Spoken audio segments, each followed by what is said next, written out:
Hi, it's Jay from Iridescent Tarot back with some more sparkle for you. So today I wanted to make a video response to Imogen from Sapling Tarot. She made a video called On Having a Tarot Deck Collection. And my first response in my head was, I love hearing about tarot deck collections. That's my favorite type of video. But then when I thought about it, I'm like, I've definitely said this before about other types of videos. So I think if I think about it, I love anything about deck collecting, deck culling, thoughts about purchasing or selling decks, really just anything that has to do with the meta hobby of decks that we use in our tarot practice. And I've just really been enjoying watching everybody else's VRs as well. So question one is, how long have you been collecting decks? And it all started for me with the Star Child Tarot around 2015, 2016. When I first discovered this deck, it is what really truly brought me into the tarot world and prompted me to actually learn the tarot meanings. And once I spent a good amount of time learning this deck, I read through the guidebook of this while also reading an RWS book, so I kind of pulled from both sources. But after I spent enough time where I had learned RWS with this deck, I did end up expanding into other decks. And for a while, I just had this small box that could house probably something around 15 decks. And I used that box for probably a year.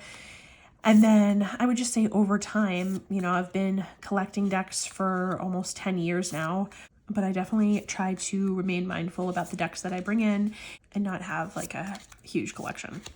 I'm just going to flip through some decks that are either relevant or that I've been spending a lot of time with recently. So this is the Blue Earth Tarot. Question two is, what kind of collection do you have? Minimal, utilitarian, aesthetic, historical? And I've noticed in a lot of these videos that people tend to gravitate toward the word eclectic. And I agree. I think that personally, an eclectic collection is what I would classify what I have. That being said, I really, really heavily lean towards indie decks. I just get so much joy from researching the different indie artists and their different mediums. I had never heard of cyanotype before I found Blue Earth Tarot and learned about what Allison Davies was doing in order to create these collage images. And that's a lot of the enjoyment for me. I would say if I had to narrow it down to one sentence, it would be an eclectic collection of indie decks that just resonate with my soul and my reason for doing tarot, which is introspection, self-reflection, and self-improvement. I would also say there's a little bit of a revolving door element to my collection where it tends to stay around the same size, but there's constantly an influx of decks coming in and out.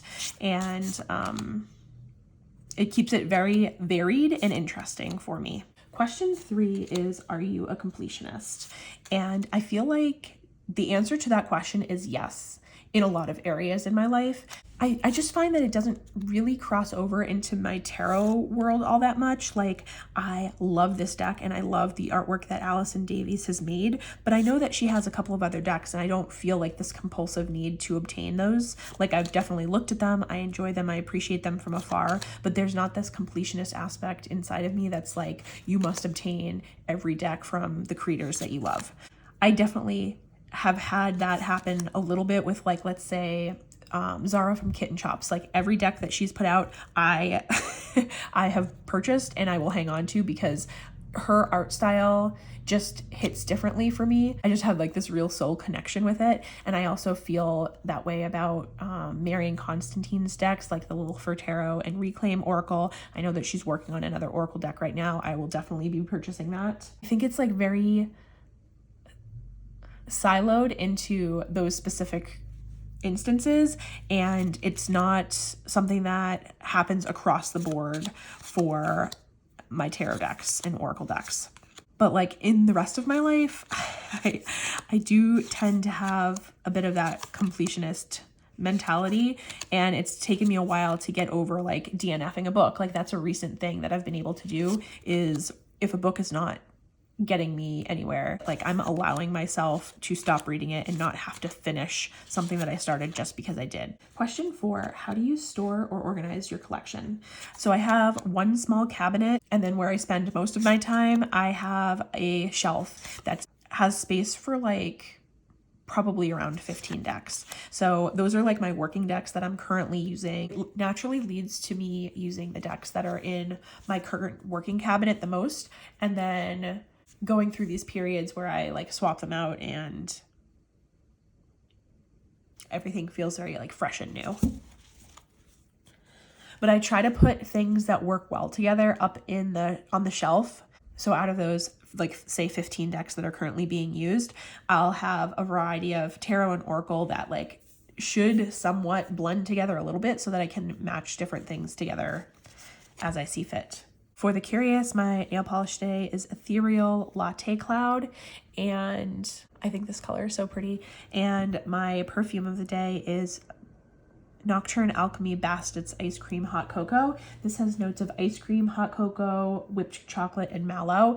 It's so delicious. This smells like if you were to just stick your nose into a box of Cocoa Pebbles. It's so, so yummy. It's very cozy, wintry, hot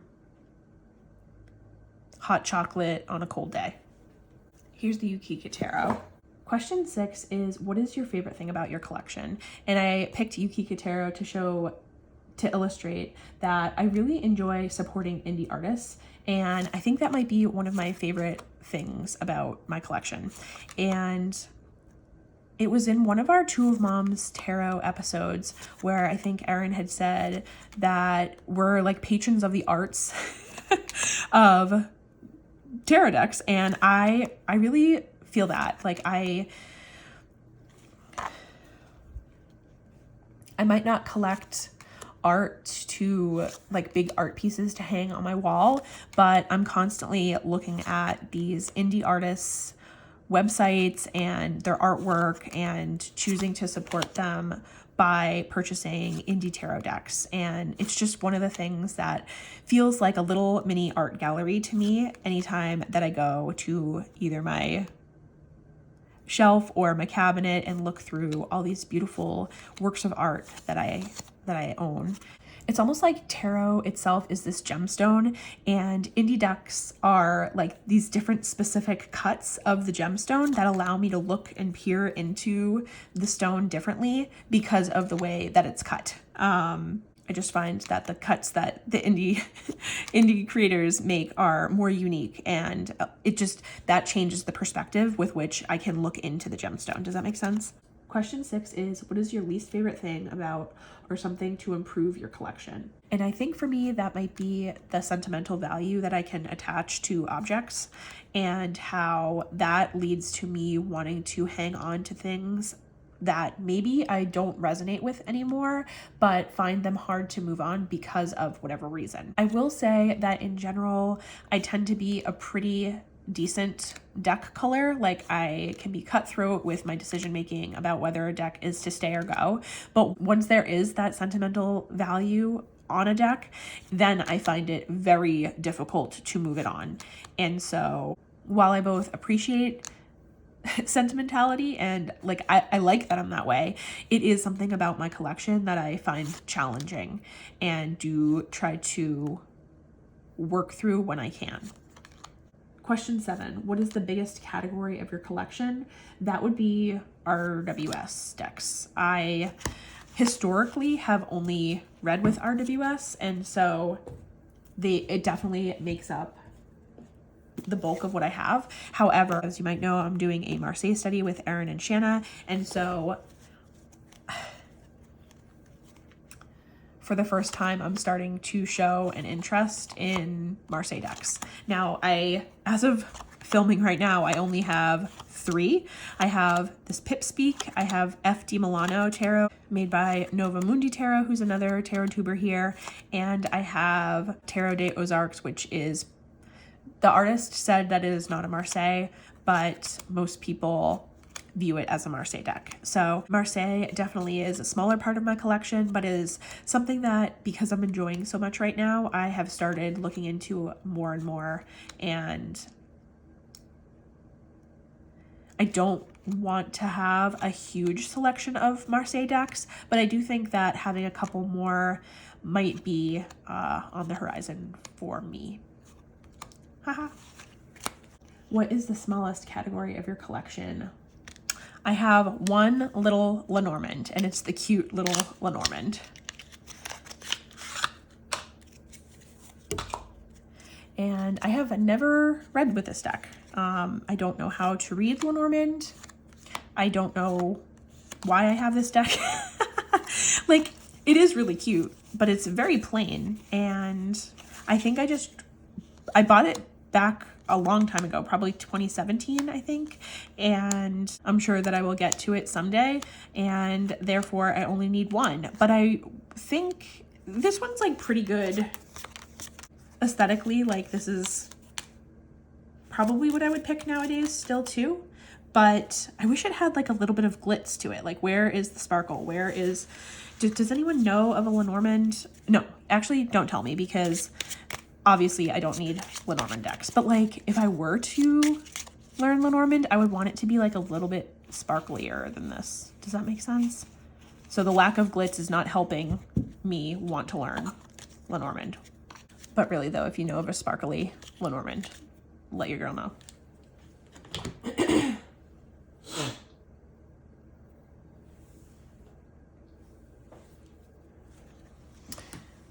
Do you have a holy grail in your collection? It is this deck. This is the Sistine Tarot. This is a deck that I feel like is a holy grail deck for many. I don't know, there's just something special about this deck, and it feels very reverent and holy and special, and it's out of print and really hard to find, and I feel so grateful every time that I use this deck that I have a copy. So, and because I have to, because I'm so excited about it, this is Tarot Monet Ami. This is the Impressionist curated art tarot deck that I created. This is still the prototype copy, but I'm trying to figure out if it's feasible to order in bulk potentially. So if you think that you might be interested in the deck, just send me an email at iridescenttarot@gmail.com. I'll put my email in the description box. So do you ever wish your collection was bigger, smaller, or complete? I feel like my collection is good the way that it is. It's complete. The number of decks that I have right now is very manageable.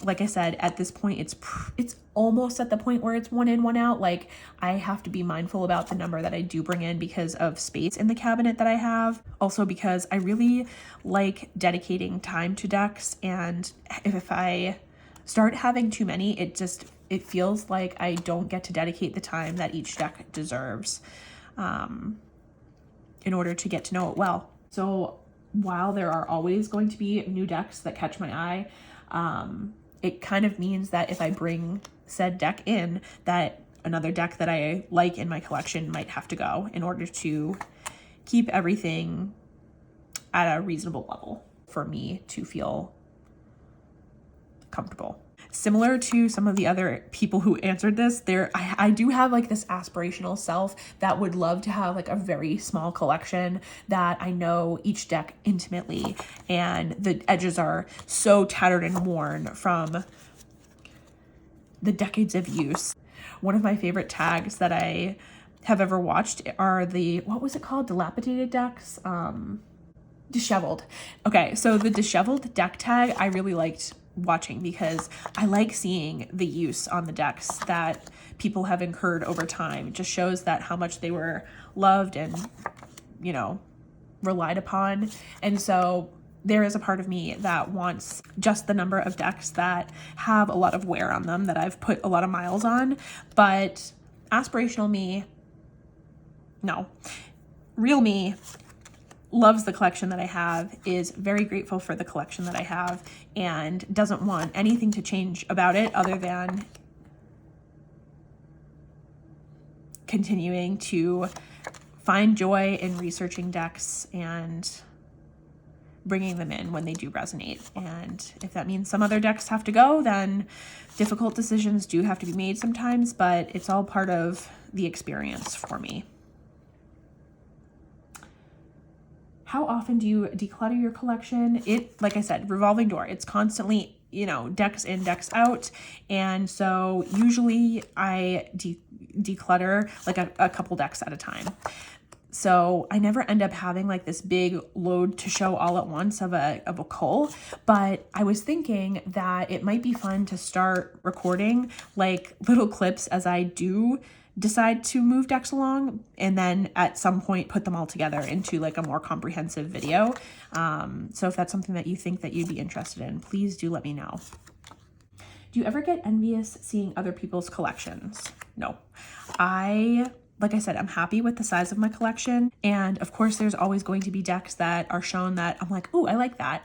But typically they just go on my wish list, and then I hem and haw about them, think about them for weeks or months or even years at a time. And I can't say that envy is the word that I would use for that process. My collection really makes me happy the way that it is. And I love that other people's collections make them happy. And we should all get to enjoy our happy collections the way that we want them to be. Who on YouTube has the best collection videos? All of them. If you make a collection video, I will be watching it. Rest assured. Like if it's being made and posted, then I am in there watching it, enjoying the eye candy, trying to see if there's any decks that I haven't heard of in there. So I can't say that there's a bad collection video out there, and they're all winners in my eyes. Like sometimes I'll just search YouTube for a tarot deck collection to see if any people that I'm not subscribed to have made collection videos that I can find, new and different things. And I equally like watching the decluttering videos, and especially lately the low buy content I have found so interesting to listen to. What is some advice that you give to a future or new deck collector? I would say the only thing is learn how to spot fake copies of decks, because they are just rampant on eBay and wherever else that you can find decks. Even some like actual physical stores these days are carrying fake copies of decks. And I don't know, I just think it's really important to support the artists. And with indie decks, it's very, very